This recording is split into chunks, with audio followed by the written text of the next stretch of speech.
నువ్వు అడుగు మంజు.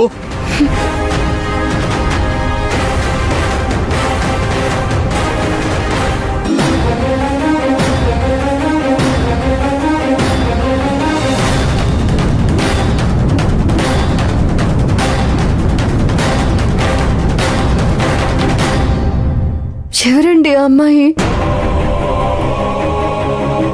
ఎవరో చెప్పండి. నేను టెన్షన్ తట్టుకోలేకపోతున్నాను.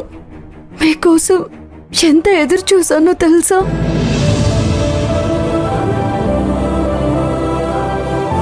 ఎప్పుడెప్పుడు మీరు వస్తారా అని, మీరు చెప్పబోయే తీయటి మాటని వినాలని ఎదురు చూస్తున్నాను. ఆ గుడ్ న్యూస్ కంటే ముందు ఈవిడెవరు? వెళ్ళిన చోట నువ్వేదో ప్రమాదంలో పడతావని ఎవరో స్వామీజీ చెబితే 2 రోజులు రోజు 108 బిందెలతో అమ్మవారికి అభిషేకం చేస్తే నువ్వు మంజుకి మా అందరికీ టెన్షన్ని మూటగట్టుకుని వచ్చావురా.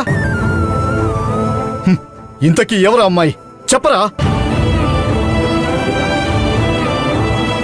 అడుగుతుంటే మాట్లాడమే, సమాధానం చెప్పు సత్య. ఆ అమ్మాయి ఎవరు? మీరెలాంటి సమాధానం చెప్పినా పర్వాలేదు, కానీ జవాబు చెప్పండి. ఆ అమ్మాయి ఎవరు? ఇంతమంది అడుగుతున్నారు కదా, ఆ ముక్కేదో చెప్పరాదు? ఆ అమ్మాయి ఎవరో చెప్పు.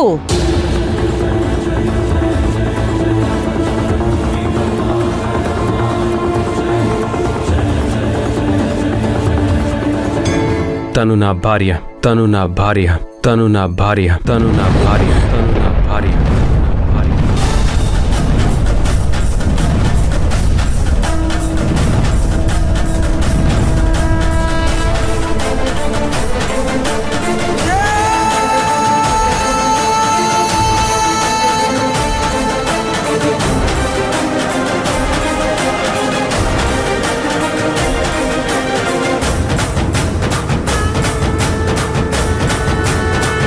సత్య సత్య సత్య సత్య, పిచ్చి పిచ్చిగా మాట్లాడుతున్నావు.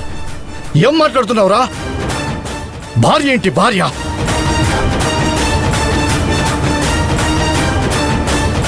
ఇంట్లో భార్యను పెట్టుకుని ఎవరినో తీసుకొచ్చే భార్య అంటావేంట్రా? ఆ అమ్మాయి ఎవరో చెప్పక ముందే ఎవరా అమ్మాయి అని గుచ్చి అడిగారు. చెప్పిన తర్వాత ఇష్టం వచ్చినట్టు మాట్లాడుతున్నారు. మణెమ్మా మణెమ్మా మణెమ్మా, మిమ్మల్ని గారు అని పిలవడం కూడా వేస్ట్ అనిపిస్తోంది. మీరు మాట్లాడే మాటలు విన్నాక పిల్లలు తప్పు చేస్తే సరిచేయాల్సిన బాధ్యత పెద్దలది. నువ్వొక పెద్దదానివయ్యుండి నీ కొడుకు సత్య చేసిన పనిని సమర్థించినందుకు సెక్షన్ 408A ప్రకారం నిన్ను నీ కొడుకుని కూడా అరెస్ట్ చేయించగలను.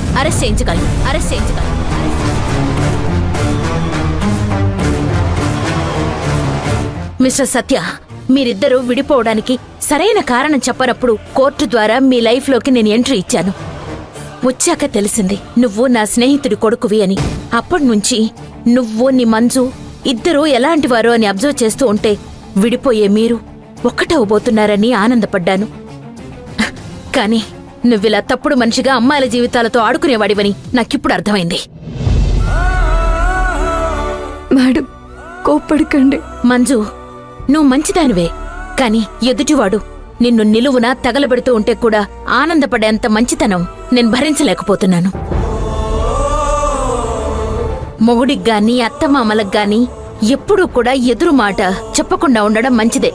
కాని నీ జీవితాన్ని మంటల్లోకి నెట్టి నిన్ను అగాధంలోకి తోసేస్తే కూడా భరించేంత ఓపిక, న్యాయం తెలిసిన మనిషిగా నేను తట్టుకోలేకపోతున్నాను.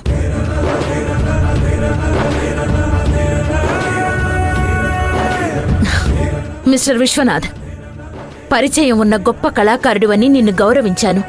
నీ భార్య అనే ముళ్లలాంటి మాటల్ని కూడా మంజు కాపురం బావుండాలని భరించాను. ఇక ఈ అన్యాయాన్ని నేను ప్రశ్నిస్తాను.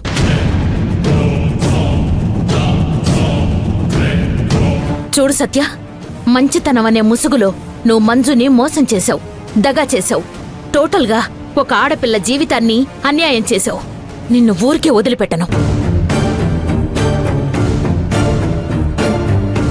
ఏంటమ్మా, ఎందుకు రచ్చ చేస్తున్నావు? డైవర్స్ పేపర్ మీద సంతకాలు పెట్టినా ఇంకా నేను పోను పోను అని చెప్పి ఈ గుమ్మం పట్టుకునే వేళ్లాడుతుంటే వాడు మాత్రం ఏం చేస్తాడు?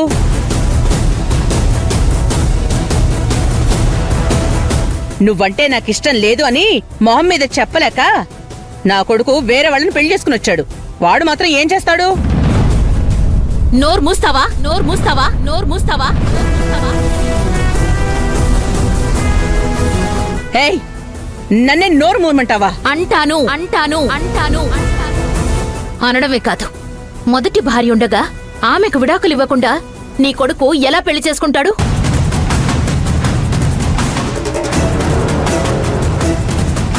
పుత్రరత్నం పెళ్లి చేసుకొని వచ్చాడని, అసలు ఈ పెళ్లి నువ్వే దగ్గరుండి చేయించావని, నీ కొడుకు రెండో పెళ్లి చేసుకోవడానికి ప్రోత్సహించింది నువ్వే అని చెప్పి నిన్ను కూడా జైల్లో పెట్టిస్తాను.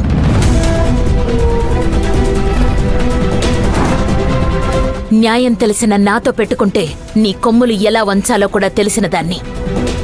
మంజుకి న్యాయం చేయడానికి నేను ఎంత దూరమైనా వెళతాను, మిమ్మల్ని మాత్రం వదిలిపెట్టను.